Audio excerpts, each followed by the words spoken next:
ദൈവനാമത്തിന് മഹത്വം ഉണ്ടാകട്ടെ. വെളിപ്പാട് പുസ്തകം 5-ാം അധ്യായം 11-ാമത്തെ വാക്യമാണ് ഇന്ന് നമ്മൾ പഠനത്തിന് വിധേയമാക്കുന്നത്. ആ വാക്യം ഞാൻ വായിക്കുന്നു. പിന്നെ ഞാൻ ദർശനത്തിൽ സിംഹാസനത്തിൻ്റെയും ജീവികളുടെയും മൂപ്പന്മാരുടെയും ചുറ്റിലും ഏറിയ ദൂതന്മാരുടെ ശബ്ദം കേട്ടു. അവരുടെ എണ്ണം 10,000 10,000-ഉം 1000 1000-ഉമായിരുന്നു.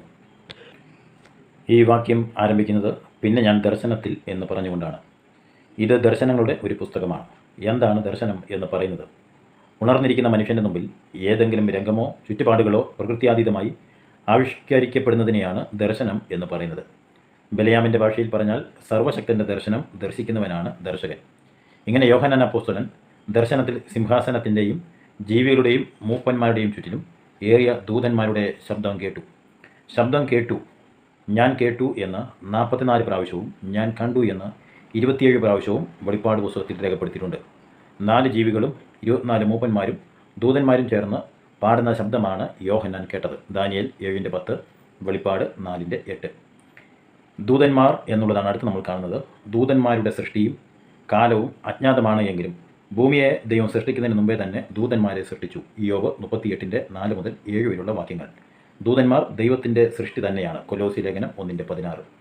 മനുഷ്യ സാദൃശ്യത്തിൽ നിന്നും ദൈവത്തിൽ നിന്നും വ്യത്യസ്തമായ സ്വർഗീയ ജീവികളാണ് ദൂതന്മാർ. പഴയ നിയമത്തിൽ 108 പ്രാവശ്യം ദൂതന്മാരെ പറ്റി പറയുന്നുണ്ട്. ദൂതന്മാരെക്കുറിച്ച് ഏറ്റവും അധികം പരാമർശിക്കപ്പെടുന്ന പുസ്തകമാണ് വെളിപ്പാട് പുസ്തകം. മനുഷ്യരിൽ വിശുദ്ധരും അശുദ്ധരും ഉള്ളതുപോലെ ദൂതന്മാരിലും വിശുദ്ധ ദൂതന്മാരും അശുദ്ധ ദൂതന്മാരും ഉണ്ട്. അശുദ്ധ ദൂതന്മാരാണ് സാത്താൻ്റെ ഗണത്തിൽപ്പെടുന്നത്. അവരുടെ എണ്ണം 1000 1000-ഉം 10,000 10,000-ഉമായിരുന്നു.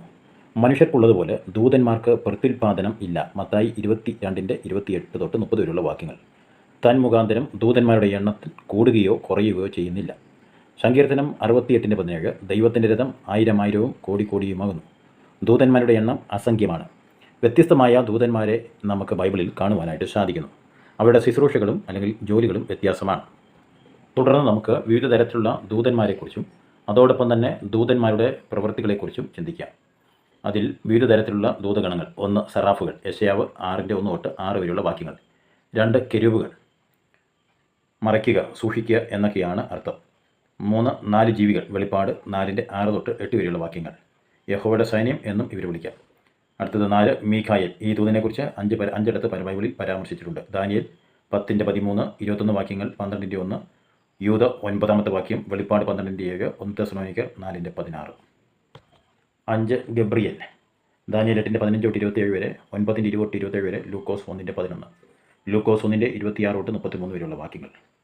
6 ന്യായവിധിയുടെ ദൂതൻ അല്ലെങ്കിൽ സംഹാര ദൂതൻ. ഉൽപ്പത്തി 19:13, 2 ശമൂവേൽ 24:16, 2 രാജാക്കന്മാർ 19:35, യെഹെസ്കേൽ 9:15, സങ്കീർത്തനം 78:41. 7 അഗാധ ദൂതൻ, വെളിപ്പാട് 9:11. 8 തീയുടെ മേൽ അധികാരമുള്ള ദൂതൻ, വെളിപ്പാട് 14:18. 9 ജലാധിപനായ ദൂതൻ, വെളിപ്പാട് 16:5. 10 യഹോവയുടെ ദൂതൻ, ഉൽപ്പത്തി 16:7 തൊട്ട് 13 വരെയുള്ള വാക്യങ്ങൾ. ന്യായാധിപന്മാർ 6:12. 11 ലൂസിഫർ, യെശയ്യാവ് 14:12. ലൂസിഫർ എന്നുള്ളത് ഇംഗ്ലീഷിലാണ്. ഇങ്ങനെ വ്യത്യസ്തമായ ദൂതന്മാരെക്കുറിച്ച് തിരുവചനത്തിൽ നമുക്ക് കാണുവാനായിട്ട് സാധിക്കുന്നു. അടുത്തത് ദൂതന്മാരുടെ പ്രവൃത്തികൾ എന്തെല്ലാം. സ്വർഗത്തിലും ഭൂമിയിലും വിവിധ തരത്തിലുള്ള ശുശ്രൂഷകൾ പ്രവൃത്തികൾ ചെയ്യുന്ന ദൂതന്മാരെ നമുക്ക് തിരുവചനത്തിൽ കാണുവാനായിട്ട് സാധിക്കുന്നു.